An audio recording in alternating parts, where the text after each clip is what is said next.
부모를 공경하는 문제는요, 성경에서 매우 중요하게 다루고 있습니다. 그래서 우리 지금 온통감사 우리 식구들은 쭉 지금 출애굽기를 읽을 때 이제 10계명을 지나쳤는데요. 출애굽기 20장 12절 보니까요, 뭐라고 되어 있냐면, 내 부모를 공경하라. 그리하면 내 하나님 여호와가 내게 준 땅에서 내 생명이 길리라 라고 이야기합니다. 공경한다면 생명을 허락한다. 공경하지 않는다면 생명을 허락하지 않겠다 인 거죠. 그래서 공경과 생명을요, 같은 위치에 두고 말씀하고 있습니다. 내가 딛고 있는 땅은 하나님의 통치가 있는 땅이다. 하나님의 통치가 있는 그 땅에서 하나님의 통치가 미치는 땅이니 하나님께서 세운 질서 안에서 너희는 구별되어야 한다. 당시의 사람들은 부모를 공경할 줄 모르나 이스라엘아, 너희는 부모를 공경해야 한다. 왜 그랬었냐면요, 출애굽 당시에 남자와 여자 모두가요, 노동력이었거든요. 근데 나이가 들면 들수록 허리도 아프고 무릎도 쑤시고 비가 오면 힘들고요, 쉽게 지치고 쉽게 어려움을 당합니다. 그래서 이 노동력을 대신하기 위해서 젊은 친구들이 일을 해야 됐기 때문에 그 노동자들이 생각하기에 내가 저 사람의 목마저도 일을 한다면 부당한 거 아닌가? 라는 생각을 많이 했던 것 같습니다. 그래서 하나님께서는 그런 생각들을 지우시고 내 부모를 공경하라, 어른들을 공경하라, 어른들의 마음을 이해하고 그들의 사정을 살펴라, 너희들도 어느 순간 어른이 될 것이다 라고 말씀하고 계신 것이죠. 여러분들의 그 삶 속에서도요, 어른 공경하지 않음이 나타나는 것을 볼 때에 참 너무 이렇게 말도 안 되게 화가 날 때가 있지 않습니까? 예를 들면 담배 심부름을 할아버지들한테 시킨다든지, 저희 어머니도 이제 길에서 그런 경험을 했대요. 중학생 애들이 담배 좀 사달라고. 이 이야기를 그 옆에 만약에 근거리에 아들이나 자식들이 보았다면 피가 정말 거꾸로 솟죠. 그냥 나이 드신 분들은 힘이 없으니까 그냥 웃어 넘기겠지만, 아이들은 그냥 히히덕거리면서 이 정도도 못해줘 할지 모르겠지만, 영화나 드라마 속에서 보면 극대화돼서 MSG 막 넣어가지고 표현해서 뭐 할배 이러면서 담배 좀 사달라라고 이제 이야기하는 그런 아주 못된 버릇이 있는 것을 볼 때에도 우리는 좀 쉽지 않습니다. 그런데 성경에서는 그 쉽지 않은 범위 자체를 어른과 아버지에게로 포괄적으로 이야기합니다. 어른들을 공경하라. 그러면 내 생명이 길다. 에베소서 말씀에서도 이와 동일하게 말씀하고 있는데요, 함께 에베소서 말씀 읽도록 하겠습니다. 시작.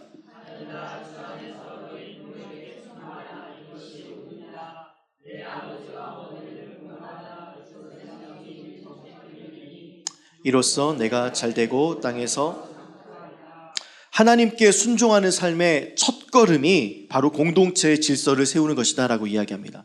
부모를 공경하라부터 이제 이웃사랑의 실천이 시작되잖아요. 하나님께서는 하나님의 법과 그 다음에 이 사람 간의 법을 10계명 속에 담아내셨는데, 그 10계명 중에 첫 번째, 하나님께 순종하는 삶의 첫걸음, 삶 속에서 순종할 수 있는 첫걸음이 부모를 순종하는 것입니다. 그래서 그것이 공동체의 기초를 세우고 질서를 세우는 것이다 말씀하시면서, 주님 안에서 머무는 가정이 되어라. 이 땅에서 이야기하는 가정처럼 살지 말고, 나이 들고 힘없어서 정말 뒷방 늙은이 취급하지 말고 그들을 존중하고 그들을 사랑하고 그들을 하나님께서 지으셨다, 그 다음에 너희가 이 땅을 누가 주었는지를 안다면 이 땅에서 나의 통치 가운데 부모를 공경해야 된다라고 이야기합니다. 그래서 이 땅에서 부모를 공경한다면 땅에서 장수한다, 하나님께서 돌보시겠다라고 에베소서에서 말씀하고 있습니다. 출애굽기 21장은요 조금 더 진전돼서 이야기합니다. 부모를 공경하라, 그럼 내 생명이 길다라는 것을 다른 말로 표현합니다. 함께 읽겠습니다. 시작. 자기의 아버지나 어머니를 저주하는 자는 반드시 죽일지니라. 뭐라고요? 저주하면 반드시 죽인다. 하나님께서 주신 명령을 따라 순종하지 않으면 반드시 죽는다 라고 이야기합니다. 그러면서 이것을 하나님께서는 공경하면 생명이지만 저주하면 하나님이 공격하신다는 메시지입니다. 그러니까 반항 수준이 아니라요, 공동체 질서를 고의적으로 파괴하고 반복적으로 파괴하는 것을 하나님께서는 말씀하고 계십니다. 그래서 우리의 인생 속에 부모님에게 효도하는 것은 하나님 아버지의 말씀을 따르는 것과 다를 바 없이 성경에서는 이야기합니다. 이렇게 아주 심각하게 성경에서는 이 부분을 다루고 있으면서요, 신명기에서는요 더 구체적으로 이 말씀에 대해서 말씀하고 계십니다. 함께 이 말씀을 듣도록 하겠습니다. 시작.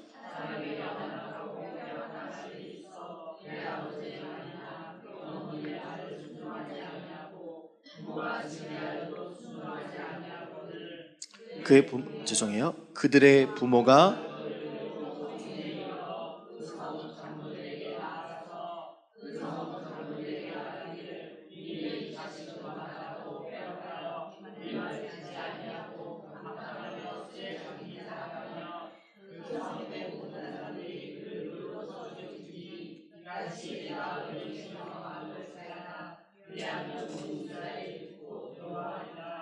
부모가 즉각적으로 그 아들에게 손대라고 이야기하지 않고 한 번 더 걸을 수 있는 장치를 만들어냅니다. 부모에게 순종하지 않고 이 노란색 글씨로 했던 것처럼 이 자식은 완악하고 패역하여 우리 말을 듣지 아니하고 방탕하여 술에 잠긴 자라고 하면 이 아이를 누구에게 데리고 가냐면 성읍의 모든 사람들과 장로들에게 데리고 갑니다. 이것을 판단을 맡깁니다. 그리고 나서 그 사람들도 이거는 돌에 맞아도 죽을 만하다 그러면 돌을 던져서 그 부모가 보는 앞에서 자식을 죽일 수 있는 법을 만들어냈습니다. 이스라엘에는 이런 어떤 법들이 좀 많이 있는데요. 우리가 알고 있는 것처럼 간음 중에 잡힌 여인 있죠. 간음 중에 잡힌 여인을 이제 고발했을 때 미시나라는 그 율법에 보면 뭐라고 되어 있냐면 두 사람의 증인이 있어야 된다. 예를 들어서 제가 간음 중에 잡혀있는 한 그 현장에 있는 여인과 남성을 데리고 왔을지라도 한 명의 증인이 없다면 이것은 법적으로 성사될 수가 없습니다. 돌로 쳐 죽이거나 집행 자체가 되지 않습니다.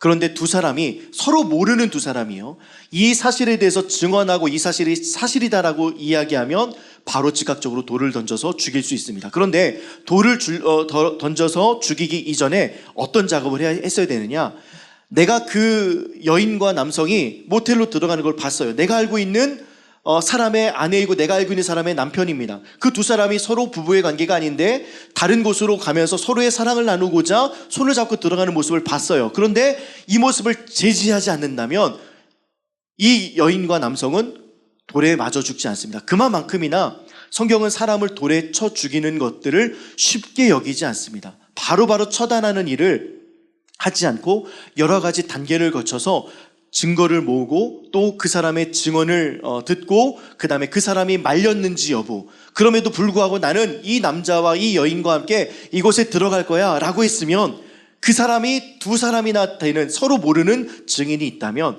그 사람은 반드시 돌에 쳐 맞아서 죽게 됩니다. 이처럼 성경에서는요, 자식이 부모에게 잘못됐다고 해서 부모가 자녀를 죽이라는 법은 없습니다. 그래서 한 번 더 이 상황들을 한번 스크린하고 그 한 번을 걸러질 수 있는, 필터할 수 있는 작용들을 해내는 것을 이 신명기 말씀에서 보여주고 있습니다. 그런데 오늘 보았던 이 본문의 둘째 아들, 여기에 해당되지 않습니까?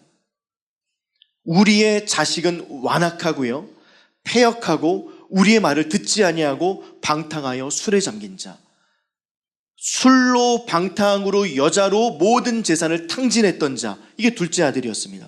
첫째 아들도요, 실은 여기에 해당합니다. 둘째 아들의 태도는 이런 것인데요, 내가 원하는 것은 당신의 재산이지 아버지가 아닙니다. 팀 켈러 목사님이 쓰신 탕부의 하나님께서는요, 이 장면을 이렇게 설명하는데요, 이제 둘째 아들이 유산을 요구하지 않습니까? 그 둘째가 유산을 요구했을 때 둘째가 받을 수 있는 유산은 아버지 몫에, 아버지가 100이라고 하면 3분의 3이라고 하면 둘째 아들이 받을 수 있는 몫은 몇이에요? 3분의 1이죠. 첫째 아들이 받을 몫은 3분의 2지 않습니까? 3분의 1에 해당하는 그것을 보면서 살림을 나눠주었다라는 표현을 쓰십니다. 살림이라는 단어는 어떤 뜻이냐면요, 헬라어 비오스인데 이 단어의 뜻은요, 생명이라는 뜻입니다. 근데 왜 이 살림이라는 단어를 예수께서 비유어로 말씀하시면서 굳이 이 단어를 썼을까? 재산이나 재화라는 단어를 썼어도 됐는데 헬라어 비오스, 살림이라는 말을 왜 쓰셨을까? 팀 켈러 목사님은요, 이렇게 말합니다. 재산의 3분의 1을 주려면 보유한 부동산을 선택했어야 되는데 이것은 아버지의 삶의 터전이었다. 그래서 결국 아버지에게 둘째가 요구한 것은 아버지의 삶의 터전인 목숨을 찢어달라는 것이다. 이해가 되십니까? 아버지가 살고 일구고 점점점 가꾸었던 그 땅의 3분의 1을 요구하는 것은 아버지의 삶의 터전, 아버지의 평생토록 삶의 터전을 찢어달라, 그냥 죽이다라는 이야기와 별반 다를 것 없다는 것을 예수님께서는 비오스라는 단어를 쓰시면서 둘째 아들을 표현하고 있습니다. 그러면 첫째 아들은 어떤가요? 둘째 아들은 돌아온 탕자, 돌탕이라고 하잖아요. 첫째 아들은 집탕이거든요. 집에 있는 탕자. 결국에는 두 사람 모두가 아버지를 마음에 두기 싫어하고 그 방향이 서로 달랐지만, 한 사람은 내가 뭐라는 먼 나라로 가기 원했고, 한 사람은 그 먼 나라로 갔던 사람을 율법과 도덕으로 판단하는 일에 앞장섰습니다. 두 사람의 마음은 다릅니다. 그런데 두 사람이 같은 것은요, 아버지를 그 누구도 사랑하지 않았다는 겁니다. 아버지를 그 누구도 따르지 않고 그 아버지의 풍요로움을 보지 않고 느끼지 않았다. 그것을 경험했음에도 불구하고 이것을 내 삶 가운데 누리고 흘려보내지 않았다인 거죠. 그래서 첫째 아들은 오늘 본문 말씀에 보니까 이렇게 이야기합니다. 여보세요 라고 시작합니다. 둘째 아들이 돌아왔고 이제 마을에 잔치가 이제 벌어지기 시작합니다. 살진 송아지를 잡으라, 옷을 입혀라, 가락지를 씌우라. 이런 내 아들이 죽었다가 다시 살아났다.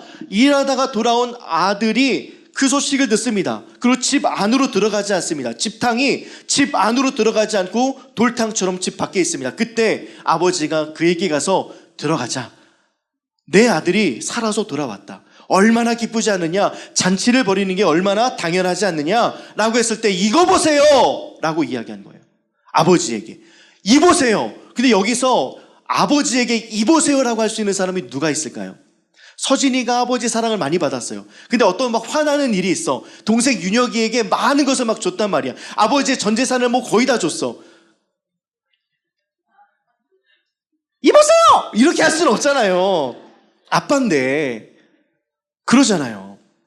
박영선 목사님이 이런 이야기를 하시더라고요. 남포교회 박영선 목사님께서 어머니는 생각만 해도 사랑의 대상이죠. 근데 아버지는 말입니다 하면서, 아버지는 사랑할 수가 없는 존재입니다. 육신의 아버지죠. 아버지는 사랑의 대상이 아니라 용서의 대상입니다 이러시더라고요.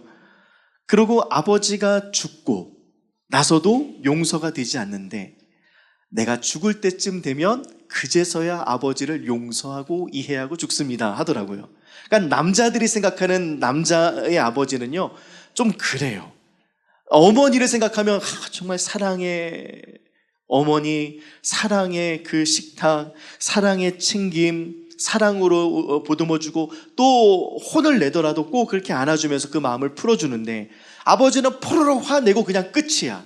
그러다 보니까 이 육신의 아버지를 우리가 좀 받아들이기 좀 어려운 면이 없지 않아 있지만, 하나님 아버지를 육신의 아버지로 생각하지 마시고 정말로 사랑 많으신 아버지로 생각한다면 이렇게 이보세요라는 말을 못했을 겁니다.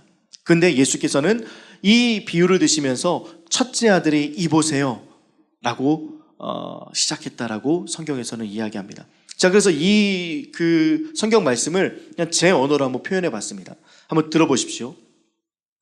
이보세요, 당신이 나에게 해준 것이 뭔가요? 수년 동안 짐승처럼 일만 했고 한마디 토도 달지 않았습니다. 아버지께서 아들아 라고 이제 말려게, 너무 나가면 안 되니까요. 뭐가 아들인데요?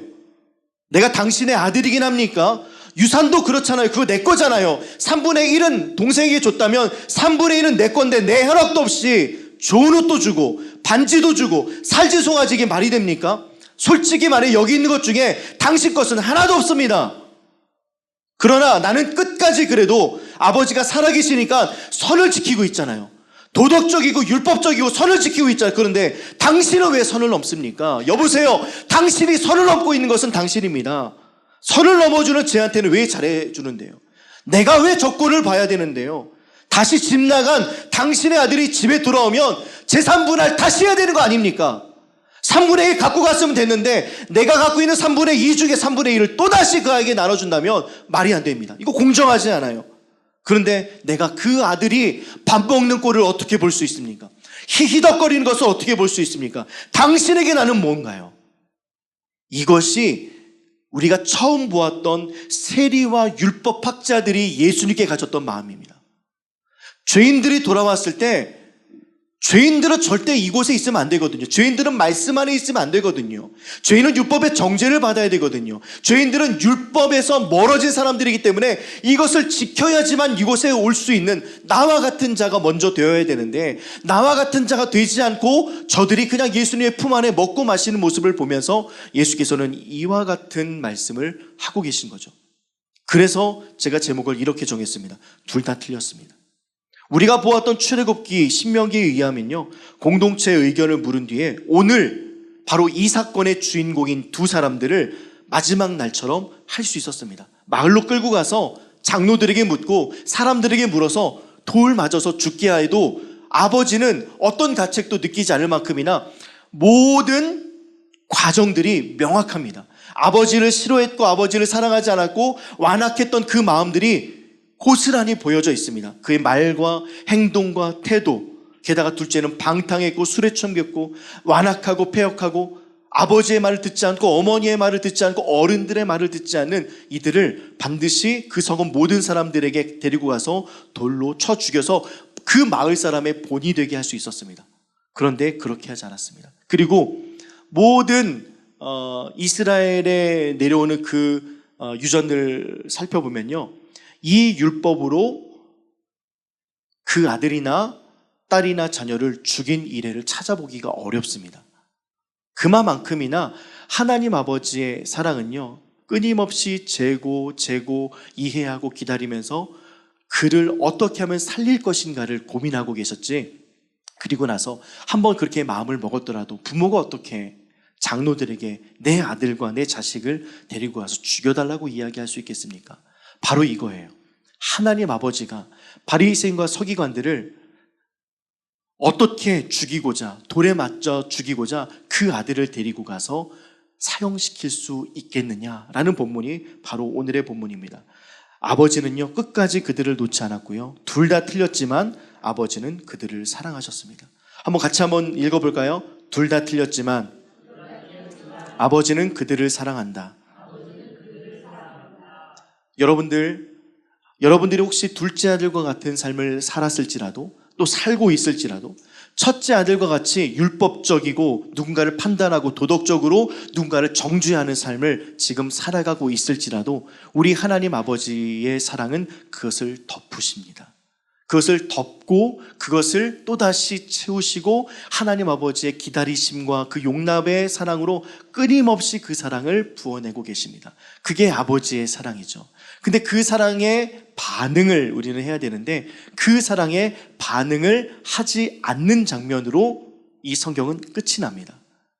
그래서 이 바리새인과 서기관들이 반응했을까? 첫째 아들이 반응했을까? 라는 질문이 던져지고 나서 이 본문이 끝나다 보니 여러 가지 물음표들이 남는 것은 사실입니다. 그런데 아까 제가 잠시 예를 들었던 누군가 당시의 남편이 아니었던 자와 함께 간음 중에 붙잡힌 여인이 있었거든요. 그 간음 중에 잡힌 그 여인이 돌로 맞을 위기에 있었습니다. 간음 중에 잡혀 있는데요, 홀딱 벗겨진 몸으로 하나도 뭔가 걸치지 않은 상태에서 그 부끄러운 모습을 하고 길바닥에 던져졌습니다. 얼마나 이거 수치스러운 일이겠습니까? 그 수치스러운 일에 예수님께 바리새인과 서기관들, 그 다음에 율법 지도자들이 질문을 던집니다. 이 여인은 어떻게 해야 되겠습니까? 다분히 의도가 있는 질문이죠. 이 질문은 예수님의 A라는 답과 B라는 답, 용서라는 답과 그 다음에 이것을 돌로 치라는 모든 답에 빠져나갈 수 없는 함정이 있는 질문이었습니다. 함정이 있는 그 여인과 그 예수님과 이 문제를 제기했던 바리새인과 서기관들과 율법학자들의 꾀임입니다. 근데 예수께서 뭐라고 말씀하시냐면, 우리 다 알죠? 뭐라고 말씀하셨나요?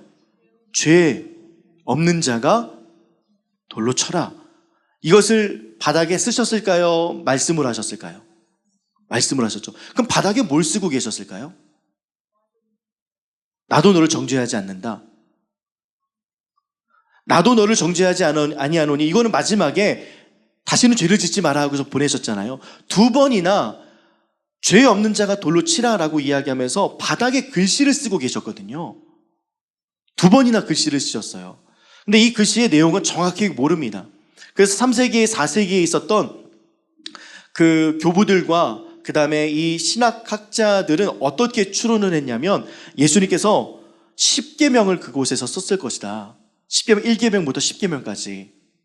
왜 10계명을 거기에 쓰셨을까? 근데 이건 정확한 것은 아니라 그냥 대부분의 학자들이 수용하는 답입니다. 그렇지만 이것은 정확한 성경적인 답은 아니에요. 왜냐하면 성경은 성경으로 풀어야 되는데 성경에 그 내용은 나오지 않아요. 근데 예수님께서 2번 쓰신 내용을 보시고 하나님이 2번 우리에게 주셨던 그 손글씨가 있어요. 그 첫 번째 손글씨가 10계명이고요. 2번째 손글씨는요, 어떤 겁니까? 다니엘서에서 나왔던 벨사상 왕에게 나타났던 메네메네 데겔 우바르신이라고 쓰셨잖아요. 너의 죄가 이제 도를 넘었다. 이제 너의 나라는 끝난다고선 바로 그 즉시 벨사살 왕을 죽이지 않습니까? 이때 나왔던 2번의 하나님의 글씨가 예수님의 손 가운데 나타나지 않았을까라고 합니다. 제가 이 이야기를 교수님에게 이제 듣고 공부할 때 참 의문점이 들었음에도 불구하고 그렇구나, 그럴 수 있겠구나 생각했던 게 뭐냐면요, 첫 번째 우리 10계명의 계명이 뭔가요? 너는 나 외에 다른 신을 내게 두게 하지 말라라는 거잖아요. 그 첫 번째 계명 자체가 너 다른 신에게 마음 뺏기지 마잖아요. 마지막 10번째 계명 뭡니까? 내 이웃의 집을 탐하지 말라잖아요. 탐하지 말라. 이건 뭡니까? 마음 뺏기지 말아라. 마음에 관련된 거예요. 그러면 제가 히브리적 문법을 이야기했을 때 하늘과 땅을 지으신 하나님이면 뭐예요? 하늘과 땅 아래에 있는 모든 것을 지으신 하나님이잖아요. 동과 서에서부터 너의 모든 죄를 도말하신 하나님을 이야기할 때는 동과 서의 모든 것을 포괄하시는 그 하나님의 위대하신 그 죄 씻음의 은혜가 있다라는 사실인 거죠. 그래서 우리는 처음의 단과 끝단을 히브리적 용법으로 같이 맞춘 다음에 그 안에 있는 모든 것을 같이 보는 거예요. 그러면 1계명과 10계명을 다 마음으로 해석했다면 2계명도 3계명도 모든 것을 마음의 문제로 해석해야 된다는 겁니다.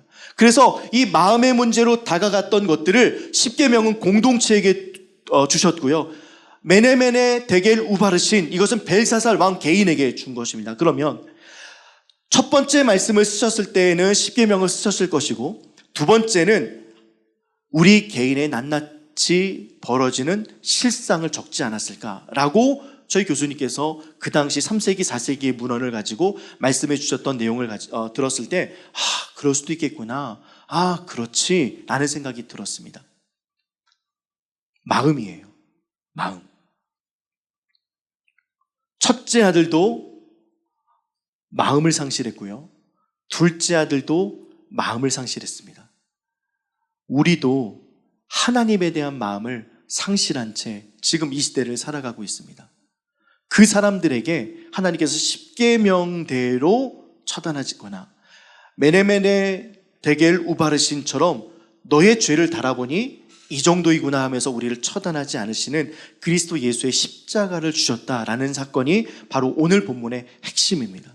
그래서 우리의 인생 속에 내 마음이 다른 곳으로 가고 있는 것을 향해서 다시 돌아오려고 하는 그 애씀의 원칙과 원리들이 우리 삶 가운데 너무나도 필요하다는 겁니다. 첫째 아들은요, 율법주의로 살았습니다. 도덕주의로 살았고요.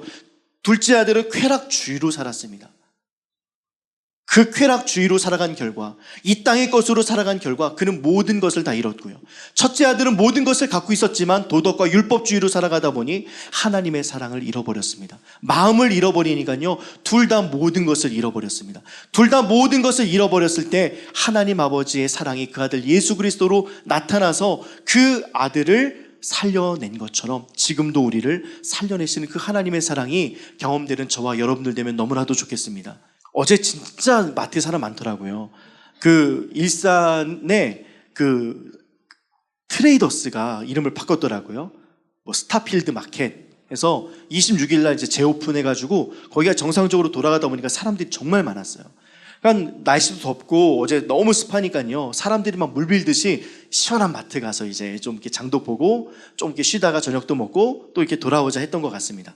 그런데 어떤 어린아이가 이제 뭐 윤우보다 조금 더 큰 정도, 이제 뭐 한 2살 정도 됐을까요? 이제 2살도 아니구나. 한 3살 정도 됐을라나? 어린아이가 이제 그 카트 끄는 게 재밌었나 봐요. 제가 이제 고기를 이렇게 쭉 둘러보고, 원래는 저번 주에 이 소 했으니까 이번 돼지 하자. 돼지도 이게 맛있는 대패 목살이랑 대패 삼겹이 트레이더스 잘하거든요. 그래서 그거 좀 해야 되겠다 했는데 벌써 다 나갔어요. 아직 저기 소는 남았고요. 그래서 이제 쭉 고기를 이렇게 둘러보고 있는데, 아이가 이렇게 밀고 오다가 카트를 제 다리에 꽝 부딪혔어요. 진짜 아팠거든요. 그러니까 아빠가 그 모습 보면서, 야, 이 녀석아 이렇게 사고 내면 어떻게 하는데, 아빠가 민 게 아니라 애가 민 거잖아요. 그러니까 뭐라고 하겠어요. 괜찮아 하면서 웃긴 웃는데 진짜 너무 아팠거든요. 이 아킬레스건이 막 끊어지도록 아팠어요. 야, 근데 이제 한편으로 그런 생각 들더라고요. 아이가 이거 하지 않게 하고 아빠가 이거 좀 밀게 하면 어때? 이런 생각이 막 불현듯 드는데, 그래, 율법주의, 도덕주의 안 되지. 주리, 내일 설교해야 되는데 여기서 무너지면 안 되죠. 하고서 이렇게 쭉 이렇게 내리고 있었단 말이에요. 근데 그 트레이더스 고기 칸 넘어가고 나면 이제 그 조리된 음식 칸들이 있고, 거기에 이제 치킨도 있고, 거기에 이제 삼겹살을 이제 오븐에 구운 그런 것들이 전시한 곳이 있거든요. 튀김 파는 곳. 거기쯤에 제가 보기에 저 애 또다시 저 사람이랑 부딪히겠는데 하는데, 안 그럴까? 또다시 이 아이의 주특기는 뭐냐면 다리를 공격하는 거예요. 그러니까 어리니까 모르잖아요. 그 어떤 아저씨 다리를 딱 공격했어요. 제 마음속에 어떤 생각이, 이제 큰일 났다. 이제 싸움 나겠다. 가뜩이나 지금 여름에 덥고 습한데 불쾌지수가 이만큼인데 아이에게 혼나긴 그러니까 엄마 아빠 다 있었거든요. 엄마 아빠에게 화내겠구나. 끝장났다. 이제 끝났다. 하는데 뭐라고 하냐면, 그 아저씨가 진짜 저처럼 아파했거든요. 진짜 경험해보니까 알잖아요. 아킬레스건이 끊어질 것처럼 아팠어요. 근데 딱 무릎을 꿇더니 뭐라고 그러냐면, 보험 드셨어요? 이러는 거예요. 자동차 보험 있으세요? 저 이 얘기 듣고선요, 너무 멋졌어요. 자동차 보험 있으세요? 이렇게 여유를 갖고, 그러면서 덜 아팠나? 덜 아팠으니까 저 정도 아니까, 나도 저 정도는 할 수 있는데 나는 못했, 난 진짜 아팠는데 근데 그분 아팠겠죠. 근데 너무 이렇게 유연하게 풀더라고요. 우리 마음 가운데 하나님과 연결된 마음이 있으면 그렇게 될 수 있습니다. 불필요한 것을 제거하면서 지내면요, 우리 가운데 막 불편한 것들 많잖아요. 그런 상황들 제거해 놓고, 그럴 수 있어, 괜찮아 라는 마음으로 불편한 것들을 제거하면 우리는 올바른 모습으로 살아갈 수 있습니다. LA 가면 되게 맛있는 카페 있는데 우리 한번 또 가봤으면 좋겠습니다. 엔돌핀과 카페인을 합성해서 만든 카페거든요. 엔돌페인. 중국 차이나타운 그 안에 있어요. 맛있는 샌드위치 가게 바로 건너편에. 거기에 남미분이 거기서 이제 커피를 내리시는 것 같아요. 정확하게 그 남미분인지는 모르겠고, 그렇지만 되게 남미스럽게 생기셨어요. 근데 그분이 7년 동안 어떻게 커피를 이렇게 내리셨냐면, 다른 누군가에게, 제가 커피 사장이면 그 사장님만 커피를 내릴 수 있지 가족들도 커피를 못 내리게 하고요, 다른 누군가의 사람도 쓰지 않았습니다. 아내와 남편만 일을 하고, 아내도 이 계산만 하지 커피 내리는 것은 이분 혼자 합니다. 이분 루틴이 생각보다 이렇게 재밌어요. 누군가가 안에서 커피를 마신다고 하면요, 한번 씻었던 잔을 다시 한번 빛을 보면서 이렇게 잔을 먼저 이렇게 돌립니다. 잔을 깨끗이 씻고요, 그 다음에 커피를 내리는데 아주 정확한 그램, 16.5g에 정확히 맞춰요. 16.6g 정도면 0.1g 정도야 뭐 어때 하잖아요. 16.6g. 저는 옆에서 커피를 뽑을 때 21.1g 정확하게 뽑거든요. 약간 저와 같은 사람을 만난 거예요. 정확하게 이거를 딱 유지하는 거죠. 그리고 커피를 뽑을 때 63g을 딱 뽑습니다. 에스프레소를요. 그렇게 하기 위해서 7년 동안 어떤 행동을 하냐면, 에스프레소가 떨어질 때 무릎을 꿇고 에스프레소 떨어지는 걸 봐요. 잘 떨어지고 있는가? 이게 괜찮은 샷인가? 그 카페는요, 다른 불필요한 메뉴들이 없습니다. 다른 불필요한 행동들이 없습니다. 오직 추출에만 관심을 가져요. 오직 커피를 맛있게 내리는 데만 마음을 쓰고 있습니다. 여기서 어떤 인사이트를 얻었어요. 우리의 인생 속에서도요, 불필요한 것을 걷어내면 하나님과 우리 사이에서 나타나는 그 진한 사랑이 그 아저씨처럼 자동차 보험 갖고 있어요? 라는 말로 나타날 것 같습니다. 근데 우리가 하나님과 나 사이에 불필요한 것들이 너무 많습니다. 먼 나라라는 불필요함이 있고요. 도덕주의와 율법주의라는 불필요한 것들이 우리의 삶에 하나님과 나 사이를 가로막고 있습니다. 이것들이 정죄해서 하나님의 온전하신 그 사랑을 흘려보낼 수 있는 깨끗한 통로가 되지 못합니다. 깨끗한 통로로서 사용되어져야 되는데 언제나 비판과 판단으로 가득 차 있습니다. 은혜로 살아가야 되고 은혜 속에 있어야 되고 살아가면서 은혜가 전부임을 깨달아야 알 수 있도록 하나님께서 우리에게 선명하게 보여주셨는데요. 자녀로 살지 않다 보니까, 일꾼으로 살다 보니까 이거 하면 하나님 기뻐하시겠지, 저거 하면 하나님 기뻐하시겠지. 첫째 아들의 모습이 이거 아니겠습니까? 내가 수고했습니다. 내가 열심으로 당신을 위해서 밤낮 쉬지도 않고 일했습니다. 보십시오. 나 당신의 명에 어김도 없이 일했습니다. 전부 다 내가 했던 일들이지 않습니까? 자녀로 살지 않고 일꾼으로 살아갔던 결과에 대해서 이야기합니다. 신앙생활하면서 그런 모습들 많이 봅니다. 나 기도 얼마나 많이 합니다 라고 자랑처럼 이야기하지 않지만, 우리 교회 목사님 기도 많이 하시는 분이야, 우리 목사님 뭐 능력 있으신 분이야, 이 집사님과 권사님 정말 하나님이랑 친하신 분이야 라고 하는 근거는 뭡니까? 이 사람들의 행위 아니겠습니까? 보여지는 행위. 근데 그 행위를 감찰하시는 분이 하나님이시라면 선한 것 안에서도 선하지 않은 모습을 발견할 수 있으신 분이 하나님이시다라는 거예요. 그 선하지 않은 의도가 너무나도 많지 않습니까? 선하지 않은 의도가 우리 삶 가운데 종교생활하면서도 신앙생활하면서도 얼마나 많습니까? 제가 이번 주 목요일 날 이런 예를 한번 든 적이 있습니다. 신대원에 99%가 남자입니다.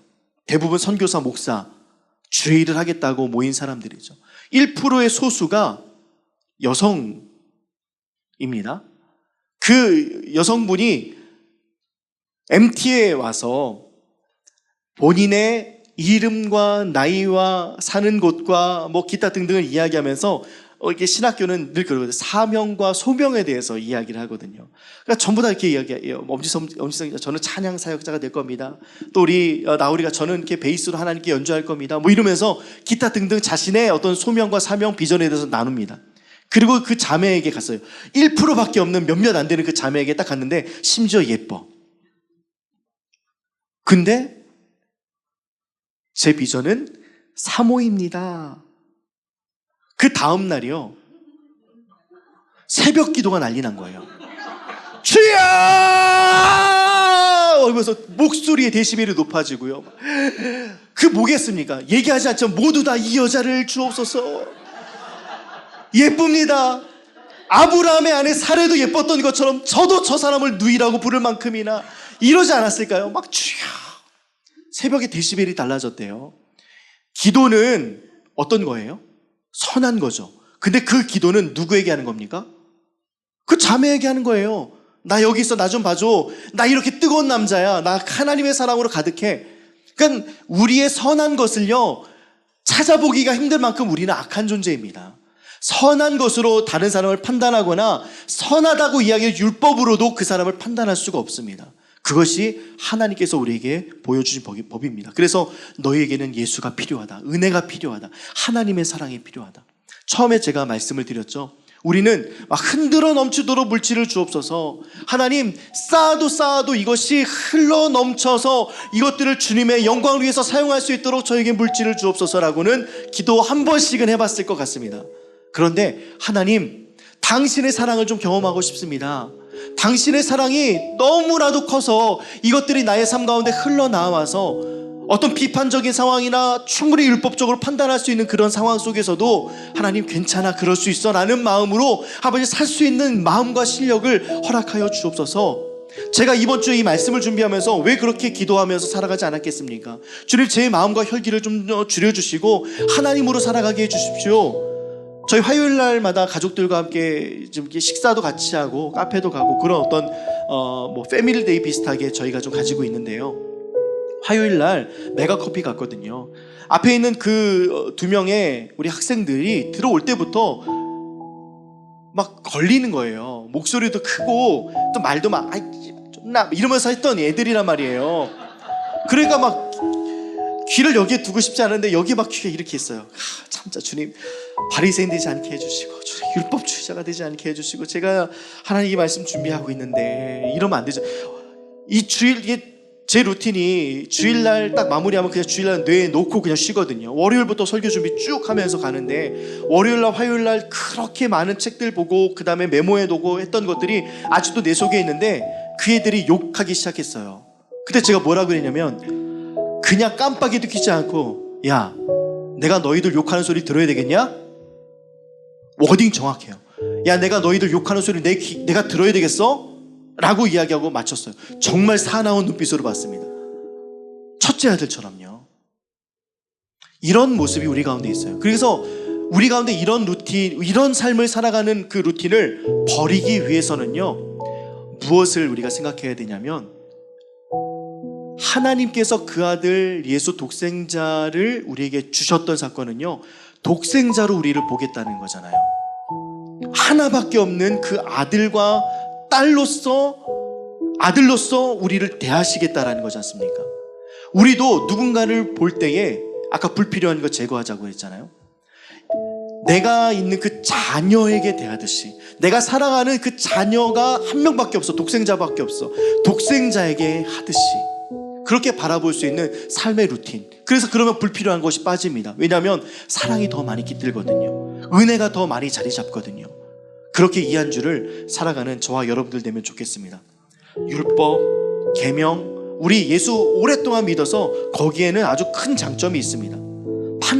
판단하려는 마음이 들 때마다 하나님께서 그 아들 예수로 우리를 바라보셨던 것처럼 은혜 아닙니까? 나 같은 자에게도 예수를 선물로 주셨던 것, 그것을 생각하시면서 나에게도 독생자 하나밖에 없는데, 나에게도 하나밖에 없는 외아들과 외딸밖에 없는데 이 딸을 대하듯이 그 사람을 대하자.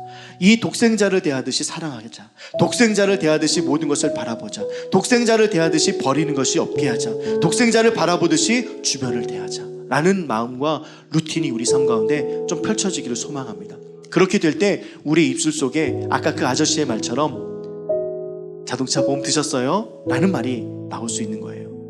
그 우리 말이 그것까지 나오지 않는다면 한번 따라해 볼까요? 그럴 수 있어. 한 번 더요. 괜찮아. 나도 그런 사람이었어. 이렇게 이해해주고 넓은 마음으로 살아간다면 아까 간음 중에 잡혔던 여인, 이제는 더 이상 죄를 범하지 말고 회개하면서 살아가라. 그 이후에 그 여인에 대한 내용이 딱 끊어집니다. 바리새인과 서기관들 내용이 딱 그 자리에서 끊어졌던 것처럼 그 이후에 하나님으로 살아가고 사랑으로 살아가고 은혜로 살아가고 십자가로 살아가고 그렇게 살아가기를 바라는 우리들의 심정이, 하나님 아버지의 심정이 우리의 삶 가운데 동일하게 경험되는 저와 여러분들의 인생 되면 너무나도 좋겠습니다.